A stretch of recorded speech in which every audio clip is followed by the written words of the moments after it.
This presentation is organized by Beat the GMAT, and my name is Boris Jukic. I'm an Associate Dean for Graduate Studies at Clarkson University, which is a university located in northern New York, and I've been in charge of our MBA program for 5 years now, and in our experience, we have had about 50-50% ratio between domestic and international students. I deal with international MBAs on a daily basis, and I'm here with my staff, Jamie and Chris, ready to answer your questions as this presentation goes along. And again, we have extensive experience in dealing with international students pretty much from the day one when they contact us for requests for information, through application process, through visa process, through coming here, through successfully completing their academic career here while searching for job, and then job placement, and staying in touch as a successful alumni. So let's get started. And again, feel free to type your questions, and I will be answering them towards the end of the presentation. I'm looking forward to this experience. So basically, there's three general objectives of an MBA. So one is learning, gaining knowledge and skills.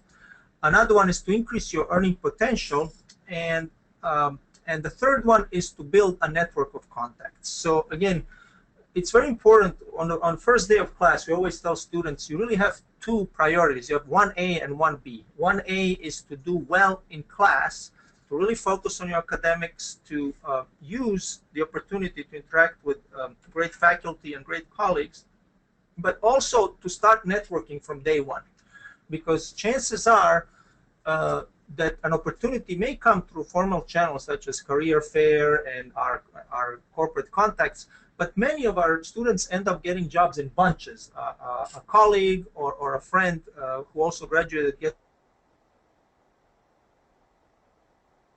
a job. A network of contacts is a critical skill that you should all be aware of and master as you start your career doing an MBA. I first want to address the point of why go get a United States-based MBA. I mean, there's a lot of reputable, highly ranked universities all around the world. There's also a lot of reputable MBA programs around the world. But the fact still remains that more than 50% of programs with the highest level of accreditation, which is ASCSB and EQUIS, of which I will speak of in a little bit, are located in the United States. So the center of gravity is still the United States. And U.S. business schools do have a reputation, a worldwide reputation for educating business leaders. If you look at the top 100 rankings, again, typically globally, there will be 50 or 60 business schools from the United States. And then within the United States, top 100 is a very competitive field to get in. And again, we're proud from a school of our size that we're able to kind of continuously stay in that ranking. But again, it takes a lot of work on continuously enhancing your reputation and credibility. So another reason why people choose United States is the employment opportunities. So U.S.-based business schools cultivate a relationship with global reaching blue chip companies. So our international students do, after graduating from our school and many other MBA programs, choose, some stay in the United States and some end up working for large companies like IBM, GE, all around the world. But in terms of United States-based schools really cultivate relationships with companies of all sizes. So, but especially with the blue chip companies. And then, the fact is that U.S. attracts the best and brightest experts in all business education disciplines. As you can tell from my accent, I'm not American. I'm from the country of Croatia in Europe. But if you look at our faculty, and we are representatives of typical business school faculty, I would say 60 to 70% of our faculty is non-American born and has gotten their undergraduate education somewhere around the world. And then most of them have received their PhDs in top United States-based schools. And I'm no exception to that rule. I want to talk a little bit about how to evaluate an MBA program. Again, there's a lot to choose from. There's a lot of places to look for. I would consider making a list of non-negotiables in your program. So you want to kind of have a list of, for example, I only want to apply to top 100 ranked schools, or I only want to apply to schools that have a particular set of concentrations. Also, you should also consider program duration and prerequisites. So MBA programs range in the number of credits to receive an MBA anywhere from 30 to 60 credits, and duration lasts from 1 to 2 years. Also, you want to consider prerequisite, how much business background is required and how can prerequisites be taken care of. So if you have an undergraduate degree in engineering or sciences or liberal arts, you want to choose the school that kind of wants to attract variety of students from various fields, and that has kind of a built-in some kind of a boot camp or a way to address the problem of not having undergrad business prerequisites. And we are, again, one of those schools. We have a summer program with prerequisites for people who don't have business background as an undergraduate program. So again, I mentioned certificates, tracks, concentrations. I mean, MBA is an MBA. MBA is a widely accepted degree all around the world. But then there's concentrations: accounting, finance, marketing, supply chain, information technology, and so on and so forth. Also, look very carefully on placement statistics and career opportunities. Well, you want to see what types of companies recruit regularly. You should look at the placement statistics for the companies, and you should be an informed customer. You should ask for that information from the schools. Some of that is publicly available. Again, if you go to the ranking sites, one of the ranking factors for business schools is the placement. So placement at graduation, 3 months after graduation, and so on and so forth. Also, average starting salary, and so on and so forth. And then location. American schools of highest quality are sometimes found in unexpected places. So you have your typical urban universities in big cities such as New York or San Francisco or Chicago. Then you have some suburban campuses that are, within the, let's say, subway network, but they're not necessarily downtown. And then you have schools in very small rural communities. You would not expect to have a world-class business school. So we are in a very small town. Dartmouth, Ivy League business school, is in a very small town. Cornell, another Ivy League school, is in a very small town. So for an international student, sometimes the first instinct is, let's go to a big city where there's community from my country. But then again, our international students like being here in a small community. They feel that they're more accepted. It's a warmer environment, and it enables them to kind of interact with local community in a more spontaneous and natural way. Also, location determines costs of living. That's another thing that you want to consider. Again, bigger cities, higher cost of living; smaller towns, lower cost of living. Also, consider your needs versus wants. One of the things that you really want to look at is scholarship and assistantship opportunities. Schools offer scholarships and assistantships for a variety of programs, but MBA is not like masters in STEM, science, technology, engineering, and medicine, or math, where it's pretty much assumed you come here as a graduate student and you work for a school, you teach, and the school is paid for. MBA is a professional degree. It's more like law school or medical school. So typically, you will pay a large portion of tuition. However, every school likes to attract the best students. So merit-based is something that you should consider. If you have a good GMAT score, if you have a good GPA, if you have a good educational background, this is something that you want to leverage and negotiate with schools when you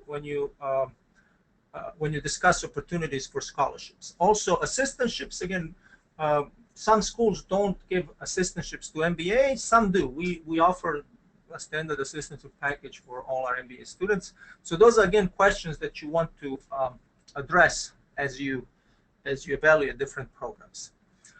As with every investment, evaluate its return on investment. So you should really, do a cost-benefit analysis and put on one side expected costs, availability of scholarships and assistantships, living and other expenses, and then expected benefits, average starting salary, and placement rate. So you should have, if you look at the placement rate, especially for international students and starting salary, you should look at this as an investment and ask yourself a question: how much is it going to take me to pay this off?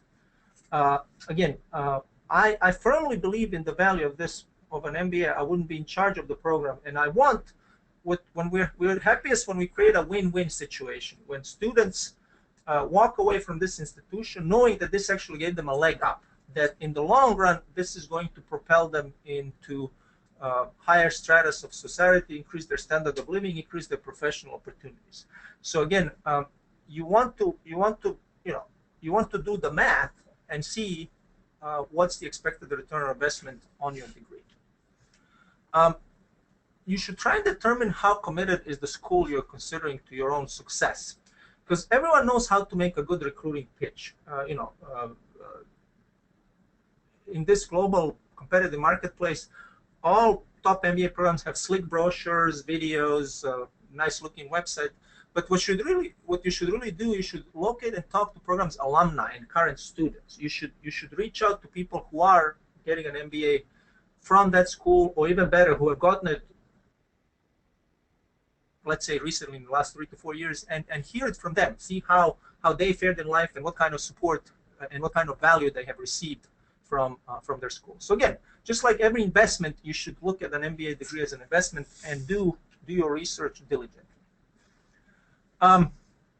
Obviously, international students have some additional challenges that domestics don't. One is visa. So typically the process includes, if you accepted in a program, you will get an I-20, and then you have to go to a consulate and receive a visa. So acceptance to a program does not guarantee you a visa. We don't have business schools and educational institutions in the United States don't have the authority to grant visa. Typically, visas are given, but again, you have to be aware that it's not under the control of any school. I don't care if it's Harvard or a community college. It's the local consular staff that makes that decision. So advice is to schedule that interview as early as possible and get that visa so you can start preparing and know for certainty that you actually are arriving here and working on your degree. Another is obviously language. If English is not your first language, you will be required to do a test of English as a foreign language. So you need to build extra study time into your study schedule, at least initially, in terms of ability to really comprehend and to tackle your course materials. Adjustment for new environment, cultures, norms of behavior, food. One thing that I really make an adjustment, and I arrived as an MBA student 21 years ago to the United States, and again, I'm from a small country, so there was no supportive cocoon of fellow countrymen. But if you're from a country like India, China, anywhere in Southeast Asia, it's very easy to kind of wrap yourself in that supportive cocoon. But you should embrace the change, and you should really reach out to fellow students from all over the world, so domestic students and also students from different regions and countries. And then again, career placement. So international students need to stand out in the crowd, academically, professionally, presentation-wise, because again, US-based companies need to recognize your unique talents and skills, because they have to have a reason to go through the added paperwork of applying and giving you an H-1B visa, which is, of which there is a finite amount. So application process differs from school to school. More and more schools are moving to online. Requirements vary, but standard requirements would be your undergraduate transcript, your GMAT or GRE score. I'll talk about that in a minute. Some letters of recommendations, your updated CV, and then that pretty much covers it initially. And then later, once you get accepted, there's financial certificates and so on and so forth. Fees can range from free to hundreds of dollars. So again, there are some schools that have a very low acceptance rate and actually generate a lot of money on charging high fees for students to apply, knowing that 95% of those will be rejected. So again, thinking in terms of return on investment, that's the first expense you will have when you're applying to a school. So GMAT is the most commonly accepted standardized entrance exam, but GRE is an increasingly acceptable alternative. GRE has went through a retooling over the last year, and it's actually looking more and more as GMAT. And schools are increasingly accepting both, and we have calculation mechanisms and software tools that convert one score into another. Also GRE costs about half as GMAT, so that's increasingly making it increasingly attractive. It used to be that GRE verbal section differed quite a bit from GMAT, but now lately they both focus on reading comprehension more rather than learning the dictionary by just recognizing individual word without a context, which was one of the hassles that GRE used to have. How to transition to the United States. So let's say you're accepted, you know where you're going. You should start now. Don't wait until you get there. Work continuously on improving your English skills, especially extending your vocabulary. Being able to command large font of words is something that will distinguish you in a job interview, in informal and formal communications. Again, English is not a complicated language grammar-wise, but it has by far the highest vocabulary. So the way people present themselves as more sophisticated and greater command is by the breadth of the vocabulary, both in using it and also comprehending it. So I would make it a part of my daily routine if I'm a young person thinking about MBA to read reputable newspapers, magazines, and news websites such as NewYorkTimes.com, WashingtonPost.com, Wall Street Journal, The Economist, Financial Times, or USA Today for general news.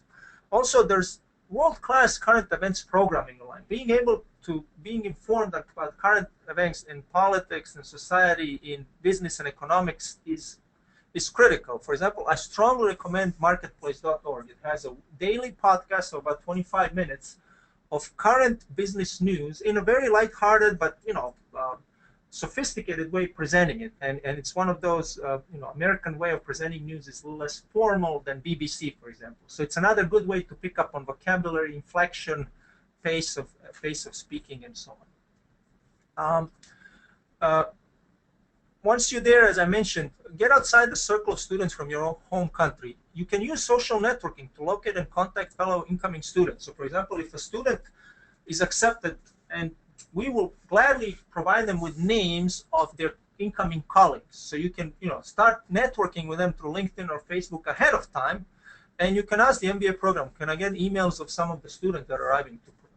And then upon arrival, try and meet as many of your colleagues as early as possible. Typically, MBA programs have an orientation session, day, couple of days, or week long, where there's some team building and there's some kind of way of building esprit de corps. But again, you should go beyond just mandated formal ways of getting to know your classmates. You should do those are going to be your best assets and contacts as you embark on your career. So you should treat that as an opportunity. Learn about campus services as quickly as possible. Again, during orientation, you're typically taken to student services. You're shown the tour of campus. But again,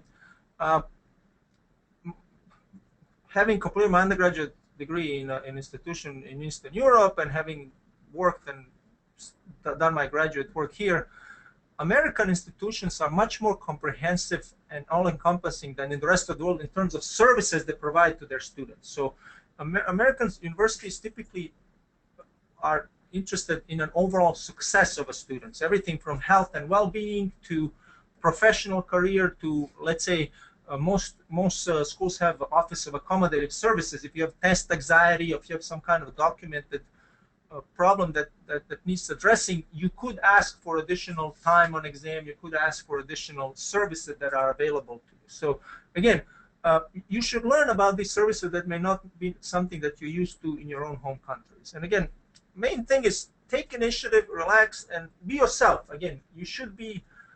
Americans are fairly casual compared to the rest of the world, so there is something to that saying, work hard, play hard. So most of our students, they work really hard, they spend long hours here in the lab and in the team outside of the classroom, but they also have fun together, they go out together, they watch Super Bowl or movies or go skiing together. So again, it is to me, my experience and what I'm seeing from my students, it's an intense time, but it's also never a dull moment. It is something that you will cherish for the rest of your life. So again, I want to reiterate this notion of networking. So your classmates will be the future CEOs and VPs, so get to know them now. Seek career and professional advice from your professors and MBA program staff. Again, professors in general are more approachable and more informal than professors in the rest of the world. So they are perfectly willing, if you take initiative, to maybe help you with contacts in the fields you wish to be employed. A good program administrator is always expected to give you honest and unbiased advice. So whether it's a review of your CV or how to act in an upcoming interview, what to wear, body language, pretty much anything. Also, contacts. What are the, is there a former students from institution you're currently in that's, let's say you see a good, I do this quite regularly for my current and former students. They see that one of my contacts is a VP of Human Resources in the company they like, and they see a job announcement, they would say, can you introduce me to them? So I will be happy to do that. So again, there's means and technology and procedures that good schools will use to maximize the value of your experience here, not just, again, in the classroom, but outside as well. Again, schools have alumni office and career services office. Many of them have contact information that is useful to you. Internet-based social network to reach your program alumni. Again, most schools have alumni groups on Facebook, on LinkedIn, so it is quite common that even and something that is kind of unusual in some other countries that have more hierarchical organizational structure. It could be that somebody who received an MBA from our school 1 or 2 years ago will come to a career fair and hire the next person. So it could be someone there that is a very recent graduate that is actually has hiring authority and could be talking to you at the career fair or at another formal interviewing opportunity. All right. Universities have international service centers, great source of information before and after arrival.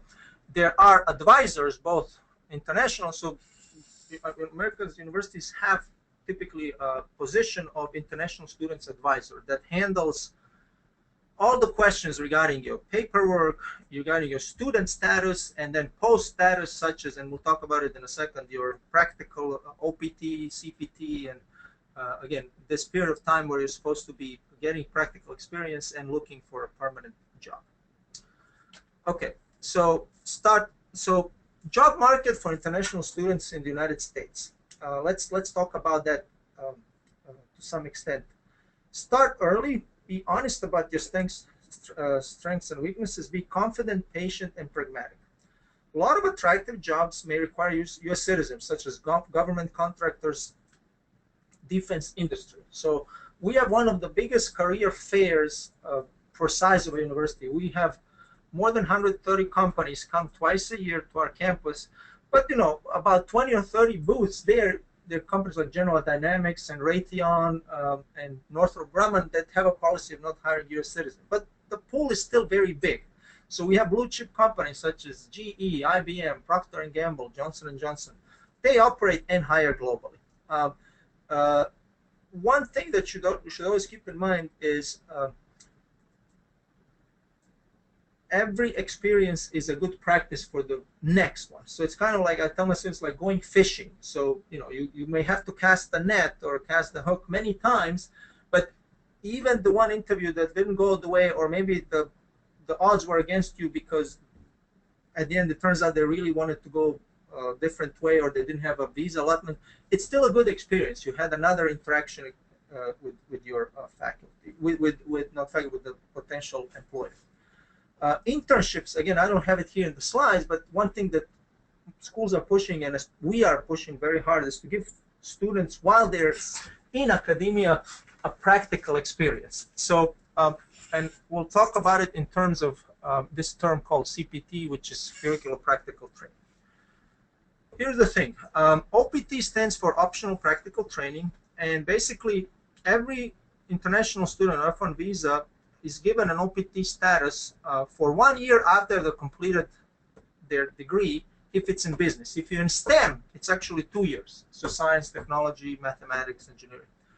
But before you, during your study, if you do an internship and it's part of your curriculum, so meaning that that internship counts as a part of your 4-credit work, you're given something called curricular practical training, and those weeks or months do not count against your OPT. So what we're now creating a situation for most of our international students is that during their study, they will go into a company, work on a real-life project, and possibly audition for a full-time job without actually burning any time out of that OPT. The main goal for OPT is either to get that American experience that you can transfer somewhere else. So some students want to go back and work in a third country, but for many of them is to stay here permanently and get a job. So the goal is to acquire an H-1B visa, where basically company must demonstrate you have a unique set of skills and qualifications in order to be sponsored. Now, there's a limited amount of it, and the amount fluctuates. It fluctuates with economic situations. So in our experience, again, people who are really hardworking and who take this very seriously end up getting H-1B careers, but it takes effort, it takes persistence, and it takes really investment in your own presentation skills, in your networking, into learning whom to talk, when to talk, and how to present yourself. All right. So if your intention is to return to your native country, start making contacts before you leave, and stay in contact with home during your stay in the United States. Also, again, a lot of companies that recruit in the United States are global players, so chances are, you know, GE builds wind turbines all around the world. Johnson & Johnson has, you know, R&D and manufacturing and supply chain all around the world. So again, stay in contact with your home for home opportunities, but also use global companies that recruit in the United States to kind of possibly achieve a starting position as with one of those opportunities. Collect with the alumni of the institution that are now in your native country. So again, use the school resources to find the alumni and social network resources to find the alumni who are from your home country and who graduated from our institution, and verify that the school has connection with companies that have subsidiaries in your native country. Okay, so again, so your next steps after this presentation should be research the degrees that you want. Be clear about your criteria. Keep in mind ROI, return on investment. Keep track of pertinent deadlines. Again, international students have to give themselves a little more time because there's an F-1B visa process. So again, you want to make sure that you have all your components in a row ready to go in plenty of time before the deadline or before the beginning of the academic year you want to enroll in. All right, so that's in a nutshell what this general set of advice for international students. So at this point, I'll be happy to open it to questions and answer any questions that you might have from the audience.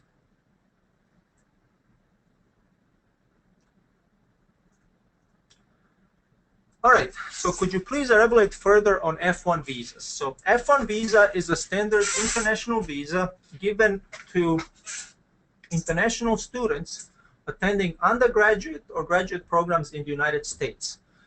They're typically for the duration of that program, and they're given in the embassies and consulates, American embassies around the world, on the basis of your acceptance letter and a document called I-20. I-20 is a document that school that accepted you issues to you that you have to take to that interview that outlines the term of your acceptance, the name of the program, duration of the program. Also, you have to show that you have sufficient means as determined by that school to support your cost of living and cost of education. That can be, and it's typically a combination of your own personal funds, but also scholarships and assistantships given to you by the institution. So it's a process that is fairly straightforward, and I can tell you on our end, So when we issue this I-20, you have to pay something called service fee that you kind of pay ahead of the interview it's a cost of conducting this interview, and we see in our system which students are in the queue to apply for F1 visa, and then we can see on that system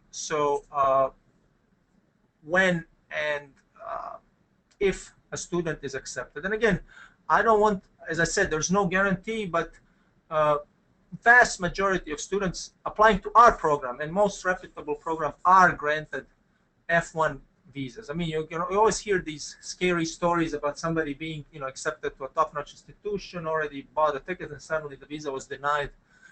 Those cases are fairly rare. More often than not, if the program looks legitimate and if all the paperwork is in order, pretty much regardless of the country of origin, even from the countries that may not be on the best terms with the United States, visas are granted as a matter of routine.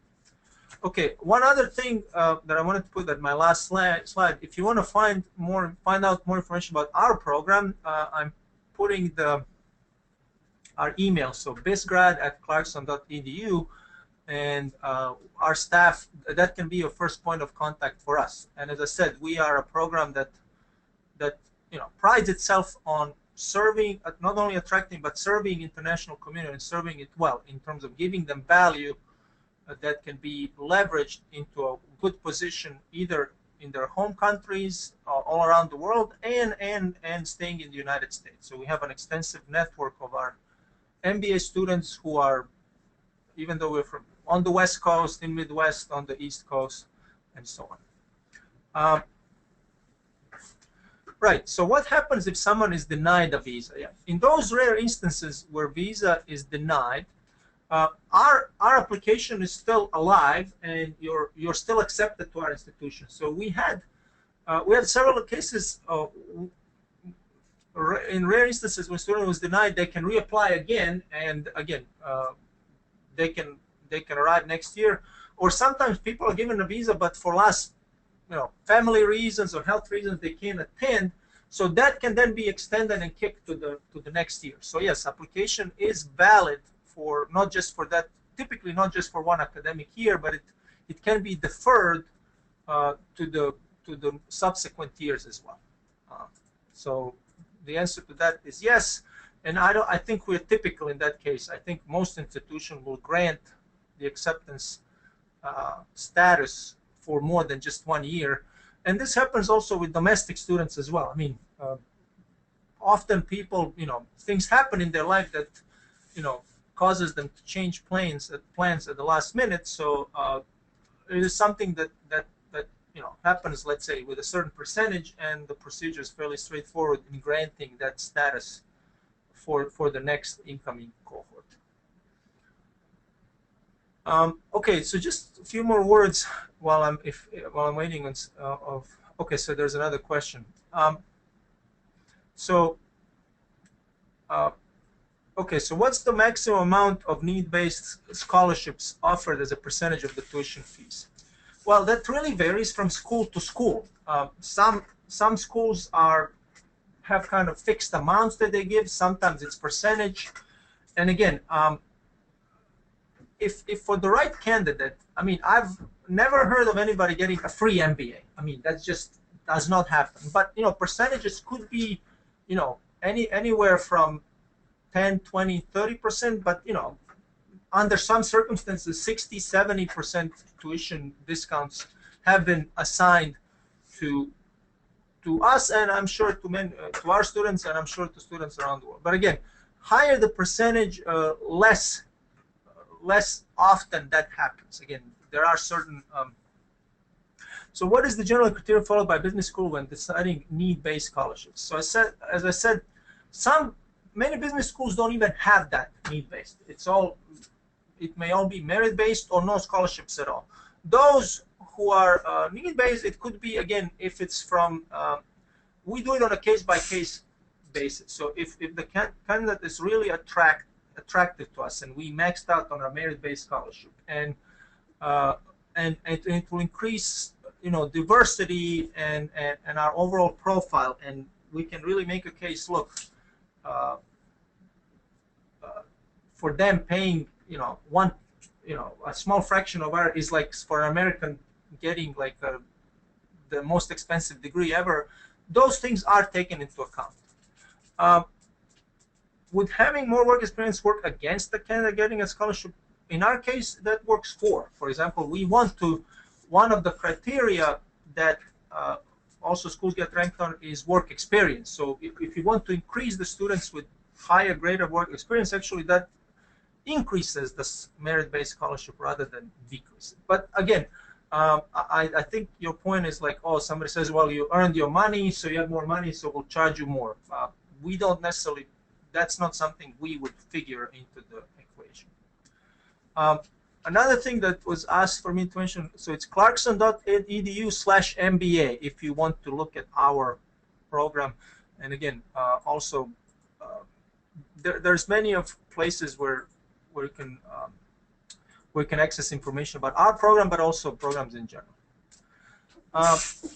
Work experience is something, so having somebody with, let's say 5 to 10 years of work experience in a company halfway around the world is a very valuable experience for American students, because then you bring your own unique perspective, your own stories, your own experience into the classroom. So again, a good professor will maximize the value of his class time, not only by delivering his knowledge and his insight, but enabling creating atmosphere where students share their knowledge and insight with each other and enrich each other as well.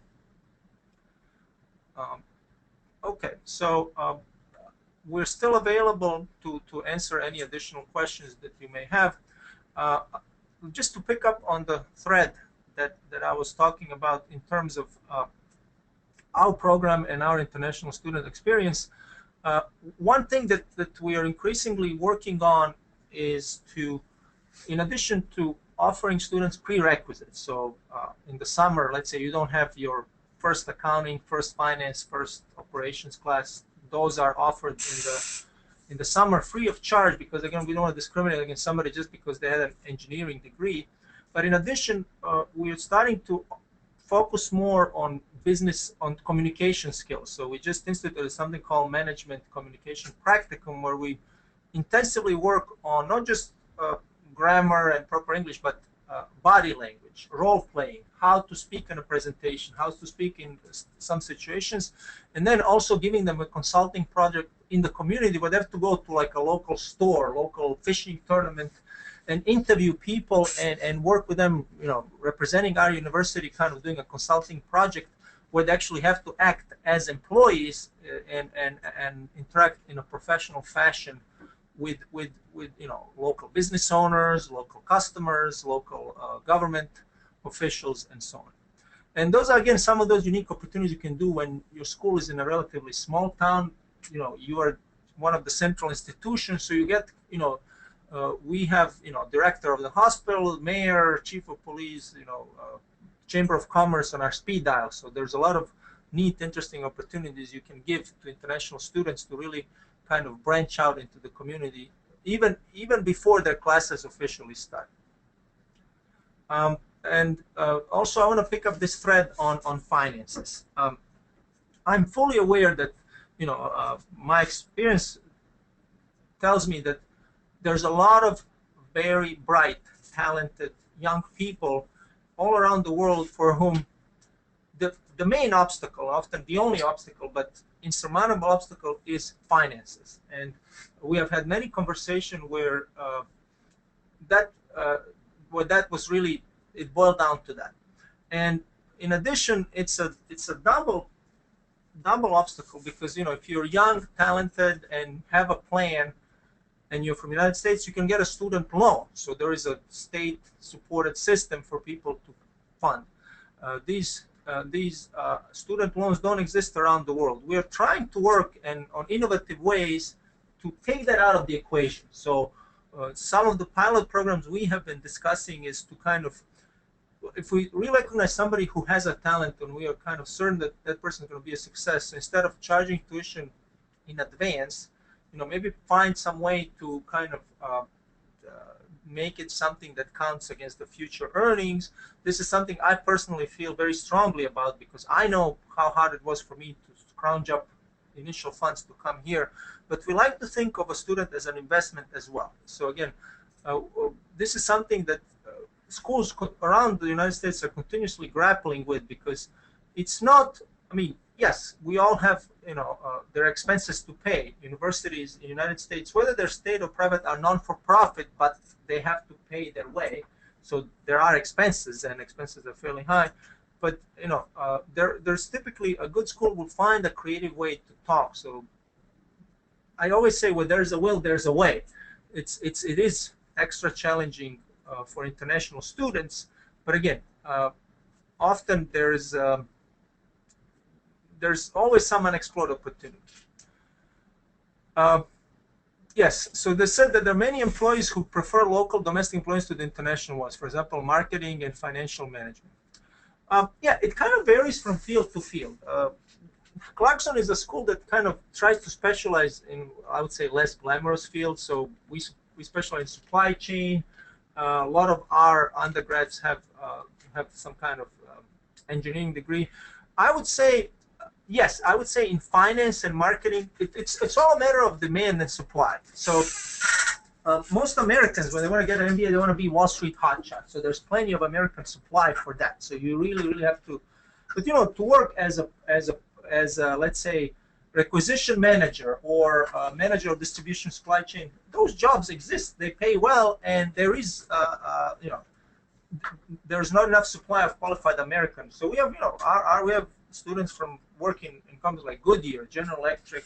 Again, maybe not as glamorous as as being a hotshot investment banker on Wall Street, but there's plenty of opportunities if you choose well. I've had in our local hospital, they wanted to hire 2 of our MBAs in their general management and supply chain, and they made an offer to a woman from Bangladesh, woman from India, completely willing to cover all the visa and everything, and both of them turned them down because they got better jobs somewhere else. So again, it depends on the field. So I would say marketing and finance kind of having this glamour of Mad Men and Wall Street. So yes, those are the fields where if you're going to get a degree in finance and marketing, then you better get it, in my mind, from a place like Harvard or MIT or Stanford. So rather than, let's say, next tier schools or even below.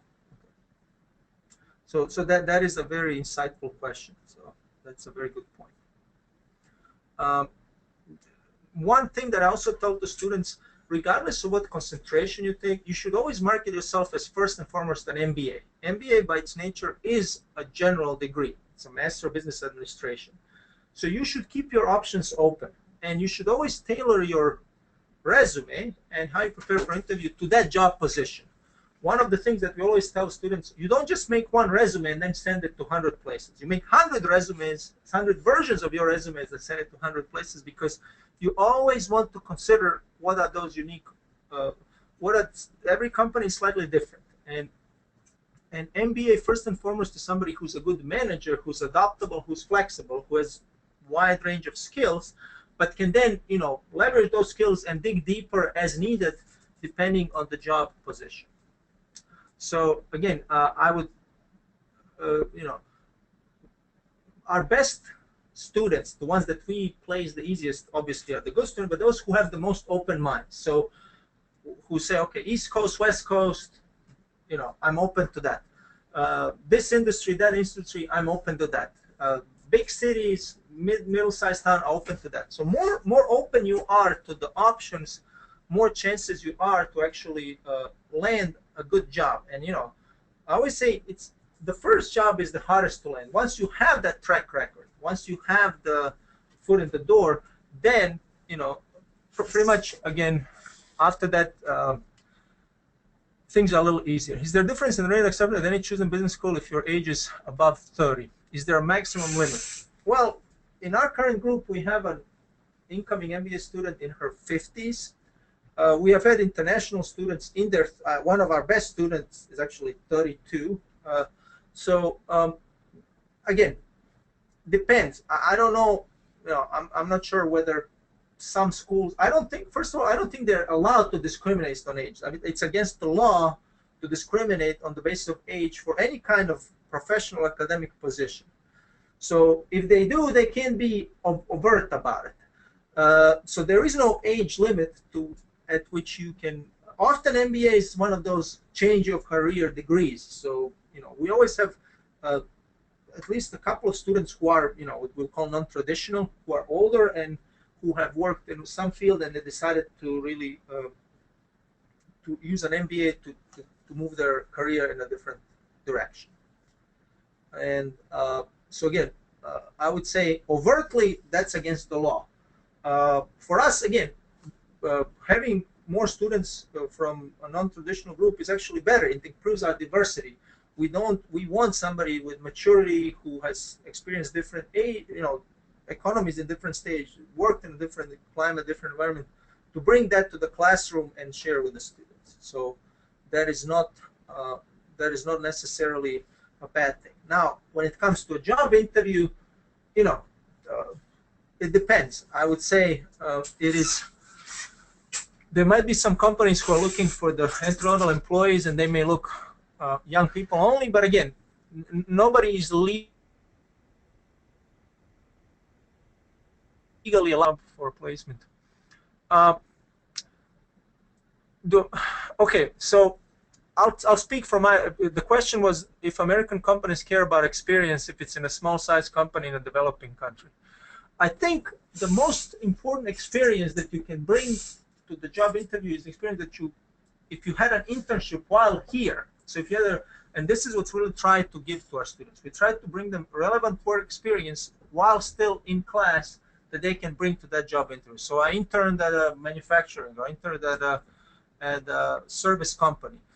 Any experience running a small size company in a developing country, that is something that's actually, if you could make a small business run in a developing country, you probably had to overcome many, many more obstacles than running a comparable small business in the United States. So if anything, to me, that would be a plus. But again, we tried, a lot of our international students have very little job experience to speak of. So what we really try in good schools, we try to give them that work experience to kind of enhance their resume as they're still in educational process. And again, many schools, they just look for smart, bright people. A lot of our schools hire, MBAs for the first managerial position. So it is often assumed, again, depending that you're not going to have an extensive work experience, so they will mold you and train you for their own job development. So again, the young man, well, in his early 30s, he got an internship at KPMG, and he was there with a bunch of 20-year-olds, but treated exactly the same. And I'm sure his experience helped him to actually land. He actually ended up landing a job at KPMG, having maybe showed this maturity and overall just more boldness and wisdom as he was performing in that internship.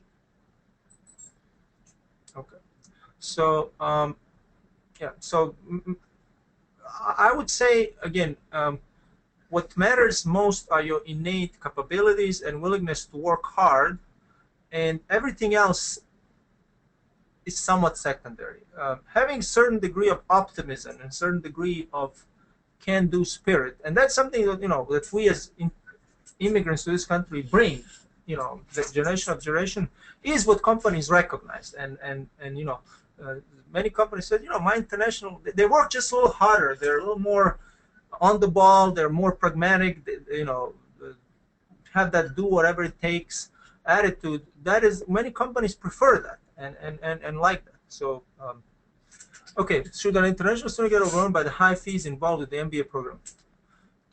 When converted to, say, an Asian country, which we all typically do, what are the factors that should mitigate this fear? Yeah, so again, I fully understand. And I come from a country where the GDP per capita is probably 1/5 of what it is in the United States. Yes, these fees are high. Even with all these expenses and scholarships, it is still probably an order of magnitude more than you would pay to get a degree in your own home country. The main thing to this is, again, look at the return on investment. So you wouldn't pay, you know, $30,000-$40,000 for a degree unless you thought that your lifetime earnings are going to be, you know, 10, 20, 30 times that. So idea is that when you look at these fees, you should also look, what are my chances of landing a job that, you know, will pay off that in a reasonable number of years. So that's really, those are the main factors that one should do. So what I know, look, we hear all kinds of personal stories from students who come here, and I also understand, and that's one of the reasons why they work so hard. Many times, like, the whole family pulled their investment into one person and send them there and tell them, you go and succeed. So, and obviously, many of our international students bear much bigger responsibility and burden of expectations than some American student. But again, that kind of works both ways. They work harder, and often employers recognize that factor. But I would say, again, just like everything,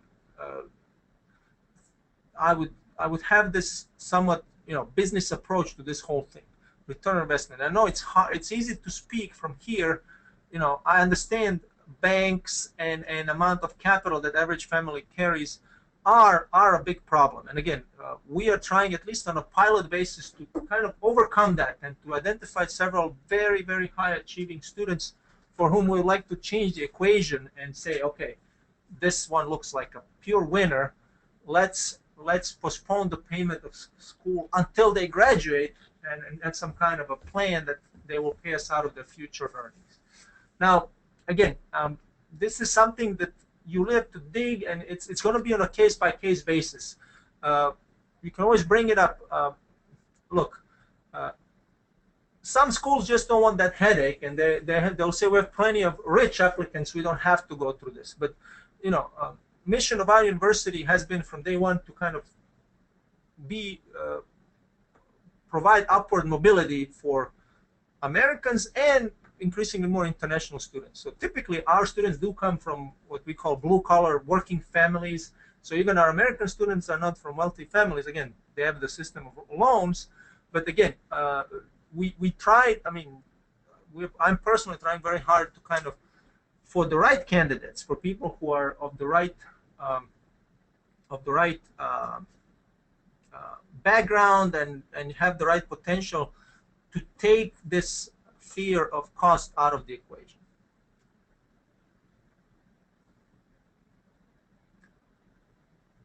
All right, and again, this is a two-way street. Sometimes, you know, you'll be surprised what happens when you show initiative, when you talk to the advisor, when you talk to the you know, program directors and so on and so forth. Americans do have a knack for thinking outside the box, so as they like to say. So often, you know, it can boil down to, okay, make me an offer. Okay, it's a problem. How can we all work together to resolve this problem? Okay, so I'm perfectly open to a few more questions. We're coming up on the full hour, so I will be wrapping up this lecture now. My understanding is this will be posted, so again, feel free to revisit and watch it in its entirety or excerpts of it later, and also to share with anyone you feel might be interested to find out more. And again, please, if you have any questions about our program, feel free to contact us, and the email is below, buzzgrad@clarkson.edu.